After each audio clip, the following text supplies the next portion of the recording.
Hello అండి, అందరికీ నమస్తే. నేను ఈరోజు ఎక్కువ ఆయిల్ లేకుండా, ఎక్కువ మసాలాలు లేకుండా చాలా టేస్టీగా గుత్తి వంకాయ కూర ఎలా చేయాలో చేసి చూపిస్తున్నాను.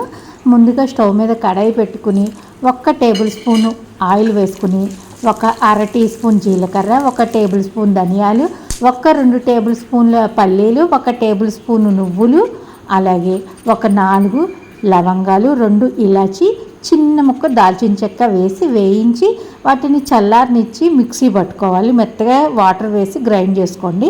అలాగే 1/2 కిలో వంకాయలని గుత్తి వంకాయలాగా కట్ చేసి పెట్టుకుని స్టవ్ మీద మళ్ళీ ఒక కడాయి పెట్టుకుని కొద్దిగా 2 టేబుల్ స్పూన్ల ఆయిల్ మాత్రమే వేసాను. వేసి వంకాయలు వేసి మగ్గించుకోవాలి. చాలామంది గుత్తి వంకాయ అంటే డీప్ ఫ్రై చేసేస్తారు వంకాయని. అలా చేస్తే మనకు ఆయిల్ ఎక్కువ వచ్చేస్తుంది. అలా కాకుండా ఇలాగ సింపుల్గా చేసుకోవచ్చు. బాగా మగ్గించుకోవాలి. మూత పెడితే బాగా వంకాయలు మగ్గిపోతాయండి. మగ్గిన వంకాయలు తీసేసి అదే కడాయిలో కొద్దిగా ఆవాలు, జీలకర్ర, కరివేపాకు, అలాగే అల్లం వెల్లుల్లి పేస్టు, 2 ఉల్లిపాయలు సన్నగా కట్ చేసి వేసుకోండి. కొద్దిగా సాల్ట్ వేసుకుంటే తొందరగా ఆనియన్స్ మగ్గిపోతాయి.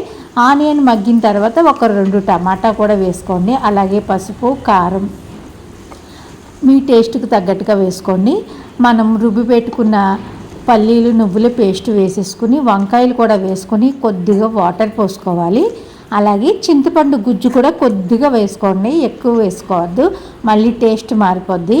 కొద్దిగా చింతపండు గుజ్జు, అలాగే రుచికి సరిపడగా సాల్ట్ వేసి 5 నిమిషాలు మీడియం ఫ్లేమ్ మీద ఉడికించుకుంటే రెడీ అయిపోతుందండి.